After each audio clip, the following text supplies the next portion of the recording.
With us, this is Journalist Hangout. Recently, there has been back and front movement over price of cement in Nigeria.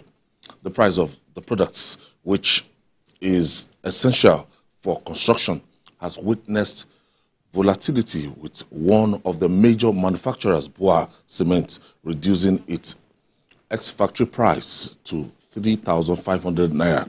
But other manufacturers like Dangote Cement did not take such action. So what is really happening in that sector? Joining us to make sense with this is the development economist and Dr. Echebiri. Do we say have... Okay, we don't have him yet. But Julie, this issue just surfaced last week, and a lot of people felt that BUA Cement comes up 3,500 naira, and a lot of people feel that it's quite ridiculous for us to be selling, cement over... The last time I got to check, the price was 1,600. Do you understand? So the way cement is going, and this is something that we manufacture within the country. You mean 5.7 or what? It's around 5,500. No, 5.7. In some places, 5.8. 5.7. The price varies from place to place, but I think the dominant price is 5,500. BUA came out to say it was slashing the price to 2,700 or so, but a lot of their retailers are still selling at the old price. Still selling at old price? Yes, which is about 5,000 naira. So what is going on? What is wrong with us? Some of the people that I spoke with said, look, what BUA promised is not realizable because it didn't factor transport costs into it. Which is a major one. That is what people are saying. So did they do this simply to... play to the gallery? To play to the gallery, for people to like him, for him to have an edge? Because what people are saying now is that pricing has become the new battleground for cement makers in our country. They are trying to use pricing to gain advantage and all that. So the question is, if you can't get the retailers to sell at the price 3,500, what's the essence? That you if you can't about, affect it, then what are we talking about? What are we talking about? Because many people had that price, that he announced after meeting with the president, and they were excited. But a good number of their retailers, from the reports that I got today, are still selling at the old price. What do you make of this situation? Yeah, of course. It's quite unfortunate that that we're in this price matter. But to some extent, I don't blame the cement retailers because I've had to interface, around the industry, and people said it's actually the dealers that need that. They blame the dealers because they said, of course, the dealers can get cement in large quantities, and they now dictate the price for the retailers. So it doesn't matter what the factory price is. When it gets out, the dealers will tell you they're the ones that have to transport these things, and the roads are bad. Cost of transport. You can imagine. Look at Dangote being produced in Obajana, Kogi, which is a border state to Edo. But in Benin, you find that cement is between 5,700 and 5,800. But in some parts of Lagos, which is far away from Kogi, you have 5,500, 5,600. So so even distance does not... the problem is that the roads in Kogi and Edo are bad. Very bad. Even around Benue, they are bad. So transporters will tell you that, look, it's not like those days when they will take your goods and within 2 days you are sure the goods will get there. If you're going from Lagos now to Abuja, you can be sure maybe 2 days or so. But some roads, you may just be praying that between 4 and 7 days because the roads are bad. Okay. And then they talk about also another thing is about capacity. Projects are going on. State governments and the federal government, they are constantly using cement for different projects. And then what is remaining for the ordinary people? Capacity is another problem. They talk about exchange rates, spare parts. So I think government needs to really sit down with these people and work things out very well. All right, joining us is journalist and development economist, Dr. Ray Echebiri. Thank you for joining us, Doctor. Ray, my man. Good evening. Otisho, you my man. How now? How you doing? Fine. Great. I'm good. And you? I'm good. You have access to Great. cheap cement? maybe in the news, but in the market, no.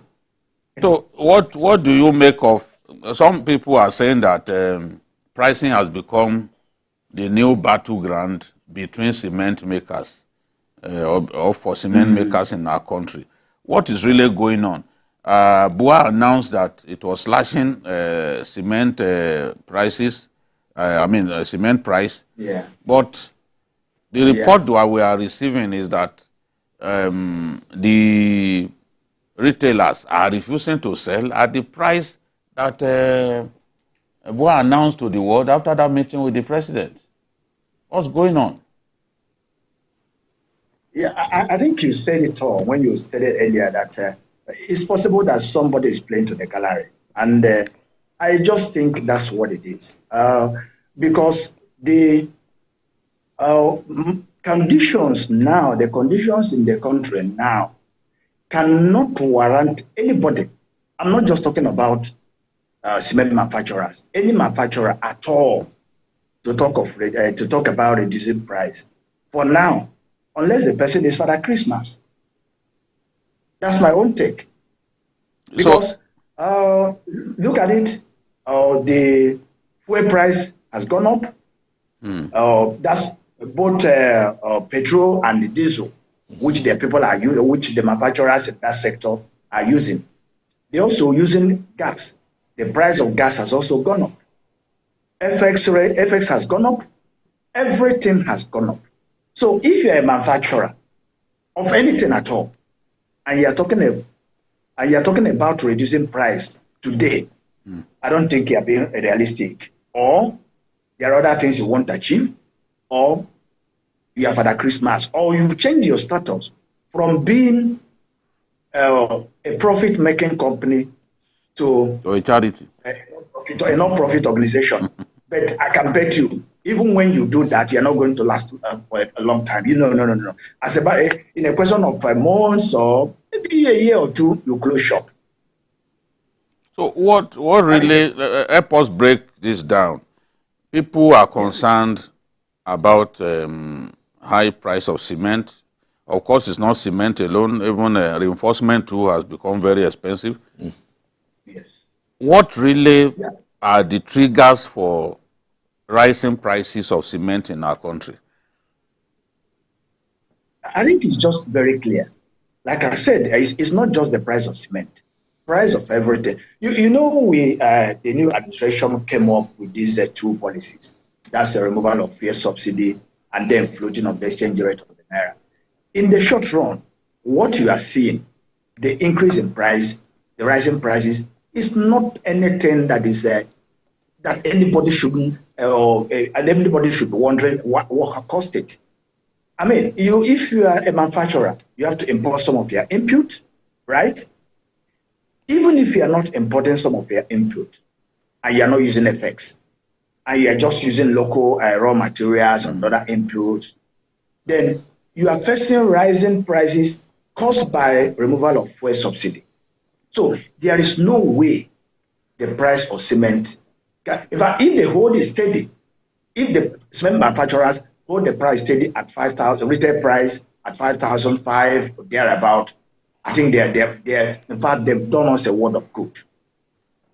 If they can keep the price at that, otherwise the price should be getting. I don't know how to do their costing, but by now, given the general increase in price of input and every other thing, by now the price of cement should have gone beyond 6,000 naira per bag.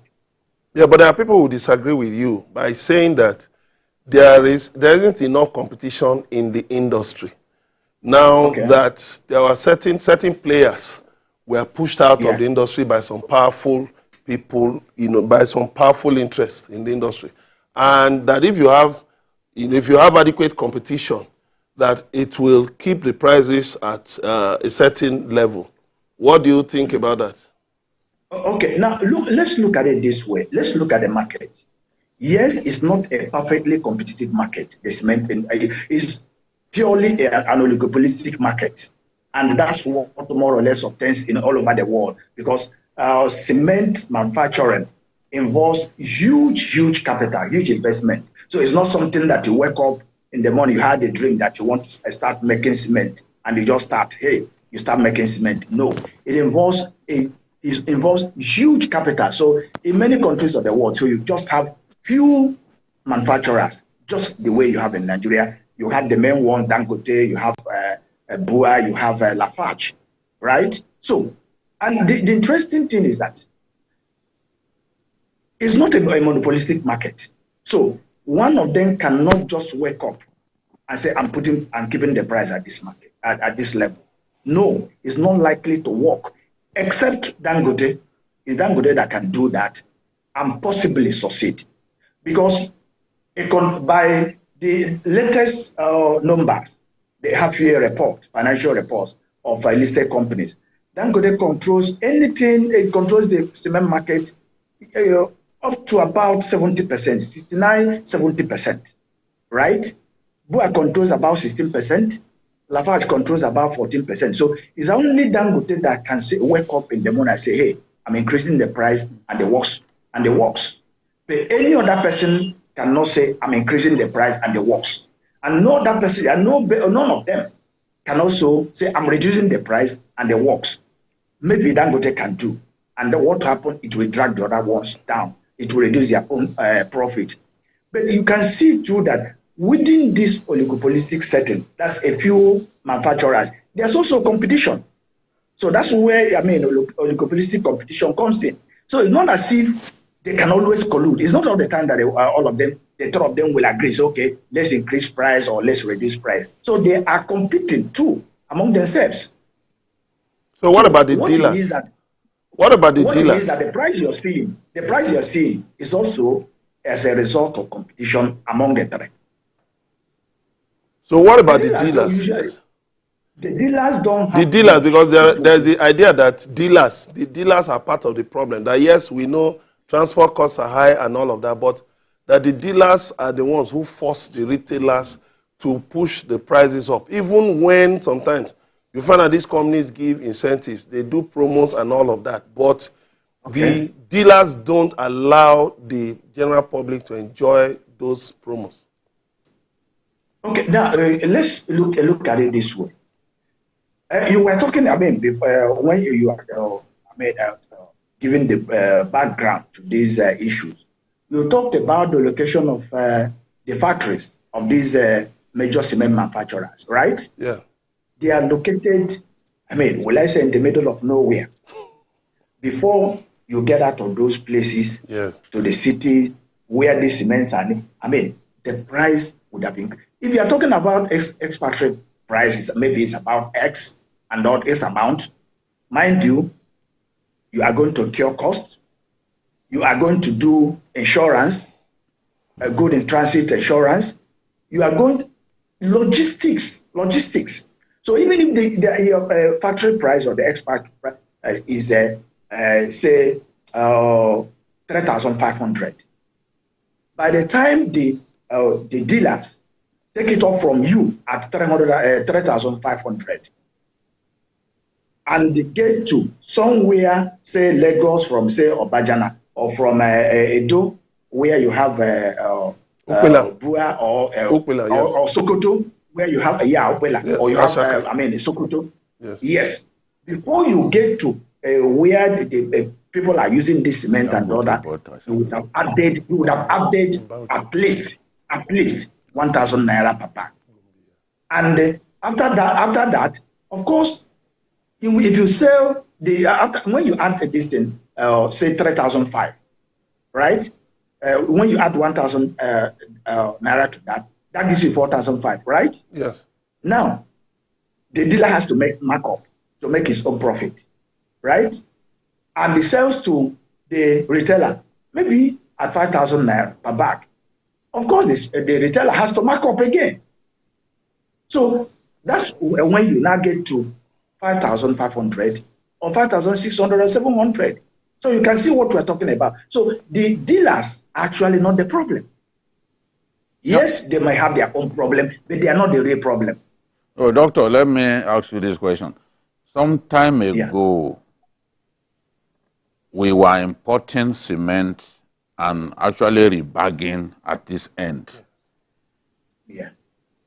If we were to go back to that era, will it force down the price of cement? Will it? Is it? Do you think it is cheaper at this time to bring in cement the way we used to do and then rebag as those companies were doing? Will it be cheaper at this time? It will not be cheaper, price-wise, and if you now put in other factors. What I mean, price-wise, you look at the FX today, the exchange rate today, it means you are going to pay so much. And then you put the cost, the insurance, freight, and all that before you bring that into the country. Clearing and all that, before you know it, you are getting close to the price at which you are selling, the local manufacturers are selling. Now, you also know that if you do that, you are going to force the local manufacturers to reduce their capacity in terms of whatever input that get into their manufacturing process. You're talking of labor, you're talking about any other input you can mention, right? So what it means is that before you know it, the cement manufacturers are sending people into the labor market. So has the country gained anything? The answer is no. How about the issue of the works minister has said that they will no longer allow construction companies to use asphalt to construct roads, that roads will now be delivered. I mean, he talked about reinforced concrete, for our roads. Just the way he did in Ebonyi State, the airport there is 100% cement-based, so to say. Yes. Then we started hearing that if they were to implement that it will massively drive up the price of cement. That if contractors were forced to use cement to construct roads solely rather than use asphalt, do you agree that it will seriously drive up the price of cement, or do you see this as just an attempt to blackmail the minister? No, I don't think by the way, that's a good decision. That's a good decision because this what you call asphalt is you have to import it into this country. And given that we are doing everything, the current administration is doing everything to conserve our hard-earned FX. I mean, that's a welcome development. Since the cement is manufactured in this country, it means we will now use our local product to do this route instead of spending money importing asphalt, right? Yes. Now, I do not think it's going to drive up the price of cement. What will happen is that the cement firms will try to increase their capacity so as to be able to meet the demand for cement. And what they should also be looking at in this direction is also turnover. They do more in terms of turnover and make more money. So it's not a case of that. It's not that their own production, their capacity will remain static. No, this will drive up their own turnover. So they will not be looking at turnover, the margins. They are not just looking at what they are making and what they are producing now. No, they are looking at how can they increase their turnover and make more money, right? Turnover, faster and then make more money. They definitely will make more money. So with that, they are not likely to increase their price. So now, People have also talked about building cement silos, whereby you don't have to, you can carry, the manufacturers can pump the cement into into silos, set on trucks, and then you don't have to, you now remove the element of bagging, which also adds to the cost. And then if you use the silos, for instance, people can order directly. Instead of ordering bags from retailers, they can just order directly and take them to their construction sites, then offload them, use them for work.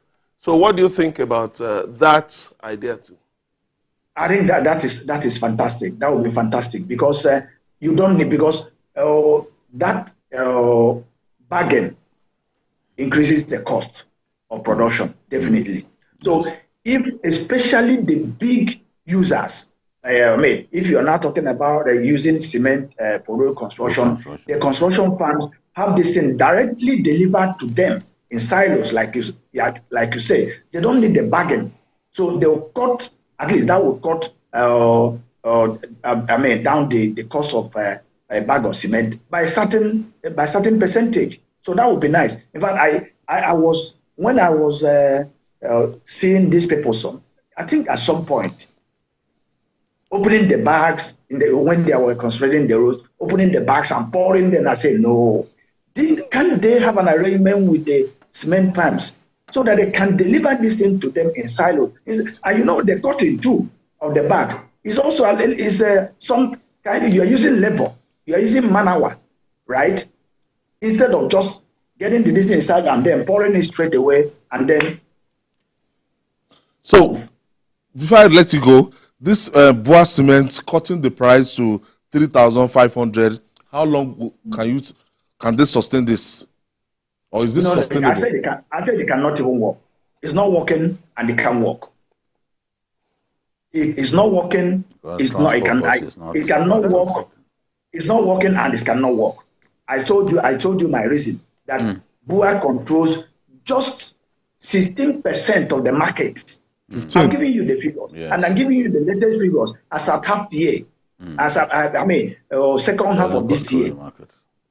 Yeah, no. Like it cannot work. It cannot. He even said that once they are through with constructing new production lines, that the price could go down to like 2,700 naira.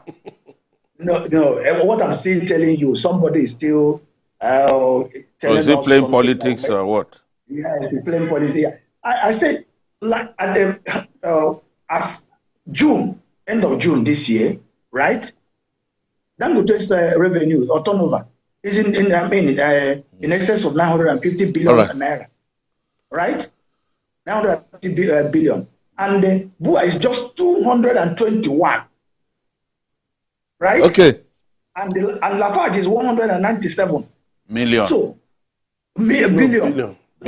So it means that even if you bring BUA and the Lafarge together, they are not up to half of Dangote. So in terms of pricing, if you say they want to declare a price war, is a war that will be lost, in fact, before it starts. I want to thank you, Dr. Ray Echebiri. Yeah. Thank you for your intervention. Now we understand the politics of this of that industry. That BUA does not control that market. No. So it is what you control, that you have the capacity of bringing down the price down effectively. If they combine you and Lafarge together, you are not up to half of Dangote. So we still need Dangote to say. The realm of a quarter of Dangote. So we still need Dangote to come to the table and to say something about this. You can't take big decisions. That will affect everyone. Because you are not, by your market share, you can't take that decision. Emeka Madunago, I'll thank you for your intervention today. And the master himself, Babajide Kolade Otitoju. Thank you for always being there. And that's our offering today. Join us tomorrow for another episode of the program. You can watch the repeat of this program tonight at 11 p.m. today. And we are here on Sunday from 1:30 to 3:30 p.m. for Journalist Hangout on Sunday. We're also on YouTube, youtube.com/TVC News Nigeria.